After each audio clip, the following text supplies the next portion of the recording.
Chapter 56.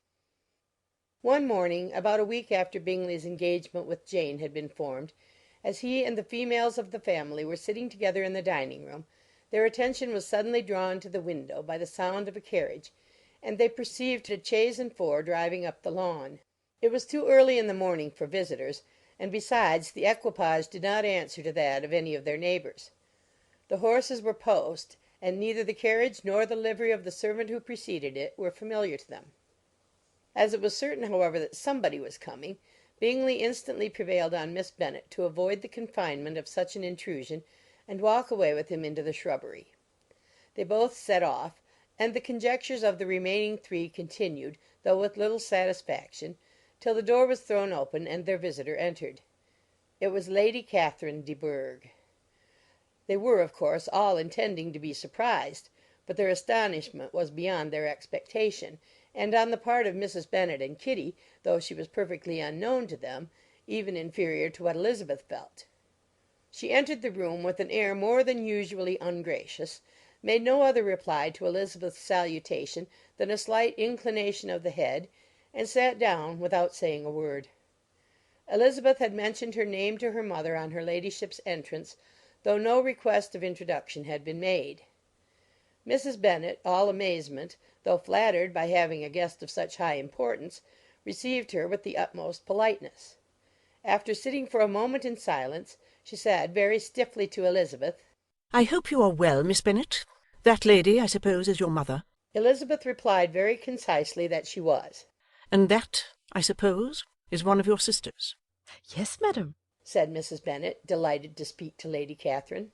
"she is my youngest girl but one. My youngest of all is lately married, and my eldest is somewhere about the grounds walking with a young man who, I believe, will soon become a part of the family." "You have a very small park here," returned Lady Catherine, after a short silence. "It is nothing in comparison of Rosings, my lady, I dare say, but I assure you it is much larger than Sir William Lucas's." "This must be a most inconvenient sitting-room for the evening in summer. The windows are full west." Mrs. Bennet assured her that they never sat there after dinner, and then added, "May I take the liberty of asking your ladyship whether you left Mr. and Mrs. Collins well?" "Yes, very well. I saw them the night before last." Elizabeth now expected that she would produce a letter for her from Charlotte, as it seemed the only probable motive for her calling; but no letter appeared, and she was completely puzzled. Mrs. Bennet, with great civility, begged her ladyship to take some refreshment, but Lady Catherine, very resolutely, and not very politely, declined eating anything, and then, rising up, said to Elizabeth, "Miss Bennet, there seemed to be a prettyish kind of a little wilderness on one side of your lawn. I should be glad to take a turn in it, if you will favour me with your company." "Go, my dear," cried her mother. "and show her ladyship about the different walks. I think she'll be pleased with the hermitage." Elizabeth obeyed, and running into her own room for her parasol, attended her noble guests downstairs. As they passed through the hall, Lady Catherine opened the doors into the dining parlour and drawing-room, and pronouncing them, after a short survey, to be decent-looking rooms, walked on. Her carriage remained at the door, and Elizabeth saw that her waiting-woman was in it. They proceeded in silence along the gravel walk that led to the copse. Elizabeth was determined to make no effort for conversation with a woman who was now more than usually insolent and disagreeable. "How could I ever think her like her nephew?" said she, as she looked in her face. As soon as they entered the copse, Lady Catherine began in the following manner. "You can be at no loss, Miss Bennet, to understand the reason of my journey hither. Your own heart, your own conscience, must tell you why I come." Elizabeth looked with unaffected astonishment. "Indeed, you are mistaken, madam. I have not been at all able to account for the honour of seeing you here." "Miss Bennet," replied her ladyship in an angry tone, "you ought to know that I am not to be trifled with. But however insincere you may choose to be, you shall not find me so. My character has ever been celebrated for its sincerity and frankness, and in a cause of such moment as this, I shall certainly not depart from it. A report of a most alarming nature reached me 2 days ago. I was told that not only your sister was on the point of being most advantageously married, but that you, that Miss Elizabeth Bennet, would in all likelihood be soon afterwards united to my nephew, my own nephew, Mr. Darcy. Though I know it must be a scandalous falsehood, though I would not injure him so much as to suppose the truth of it possible, I instantly resolved on setting off for this place, that I might make my sentiments known to you. If you believed it impossible to be true, said Elizabeth, colouring with astonishment and disdain, I wonder you took the trouble of coming so far. What could your ladyship propose by it? At once to insist upon having such a report universally contradicted.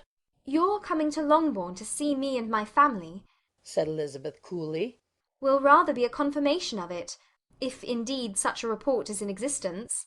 If? Do you then pretend to be ignorant of it? Has it not been industriously circulated by yourselves? Do you not know that such a report is spread abroad? I never heard that it was. And can you likewise declare that there is no foundation for it? I do not pretend to possess equal frankness with your ladyship. You may ask questions which I shall not choose to answer. This is not to be borne, Miss Bennet. I insist on being satisfied. Has my nephew made you an offer of marriage? Your ladyship has declared it to be impossible. It ought to be so. It must be so, while he retains the use of his reason. But your arts and allurements may, in a moment of infatuation, have made him forget what he owes to himself and to all his family. You may have drawn him in. If I have, I shall be the last person to confess it. Miss Bennet, do you know who I am? I have not been accustomed to such language as this. I am almost the nearest relation he has in the world, and am entitled to know all his dearest concerns.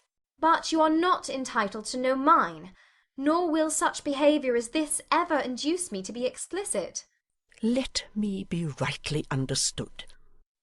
This match, to which you have the presumption to aspire, can never take place. No, never.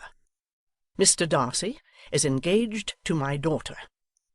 Now, what have you to say? Only this, that if he is so, you can have no reason to suppose he will make an offer to me. Lady Catherine hesitated for a moment, and then replied, The engagement between them is of a peculiar kind. From their infancy they have been intended for each other. It was the favourite wish of his mother, as well as of hers. While in their cradles we planned the union, and now, at the moment when the wishes of both sisters would be accomplished in their marriage, to be prevented by a young woman of inferior birth, of no importance in the world, and wholly unallied to the family. Do you pay no regard to the wishes of his friends, to his tacit engagement with Mr. Borg? Are you lost to every feeling of propriety and delicacy? Have you not heard me say that, from his earliest hours, he was destined for his cousin? Yes, and I had heard it before. But what is that to me? If there is no other objection to my marrying your nephew, I shall certainly not be kept from it by knowing that his mother and aunt wished him to marry Mr. Berg. You both did as much as you could in planning the marriage. Its completion depended on others. If Mr. Darcy is neither by honour nor inclination confined to his cousin, why is he not to make another choice? And if I am that choice, why may not I accept him? Because honour, decorum, prudence, nay, interest, forbid it. Yes, Miss Bennet, interest. For do not expect to be noticed by his family or friends if you wilfully act against the inclinations of all. You will be censured, slighted, and despised by everyone connected with him. Your alliance will be a disgrace. Your name will never even be mentioned by any of us. These are heavy misfortunes, replied Elizabeth. But the wife of Mr. Darcy must have such extraordinary sources of happiness necessarily attached to her situation, that she could, upon the whole, have no cause to repine. Obstinate, headstrong girl! I am ashamed of you. Is this your gratitude for my attentions to you last spring? Is nothing due to me on that score? Let us sit down. You are to understand, Miss Bennet, that I came here with a determined resolution of carrying my purpose, nor will I be dissuaded from it. I have not been used to submit to any person's whims. I have not been in the habit of brooking disappointment. That will make your ladyship's situation at present more pitiable, but it will have no effect on me. I will not be interrupted. Hear me in silence. My daughter and my nephew are formed for each other. They are descended on the maternal side from the same noble line, and on the father's from respectable, honourable, and ancient, though untitled, families. Their fortune on both sides is splendid. They are destined for each other by the voice of every member of their respective houses, and what is to divide them? The upstart pretensions of a young woman without family, connections, or fortune. Is this to be endured? But it must not, shall not be. If you are sensible of your own good, you would not wish to quit the sphere in which you have been brought up. In marrying your nephew, I should not consider myself as quitting that sphere. He is a gentleman. I am a gentleman's daughter. So far we are equal. True. You are a gentleman's daughter. But who was your mother? Who are your uncles and aunts? Do not imagine me ignorant of their condition. Whatever my connections may be, said Elizabeth, if your nephew does not object to them, they can be nothing to you. Tell me, once for all, are you engaged to him?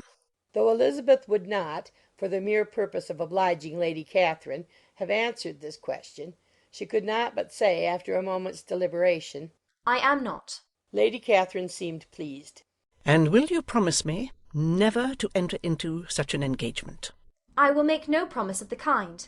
Miss Bennet, I am shocked and astonished. I expected to find a more reasonable young woman. But do not deceive yourself into a belief that I will ever recede. I shall not go away till you have given me the assurance I require. And I certainly never shall give it. I am not to be intimidated into anything so wholly unreasonable.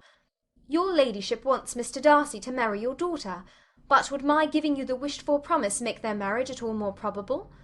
Supposing him to be attached to me, would my refusing to accept his hand make him wish to bestow it on his cousin?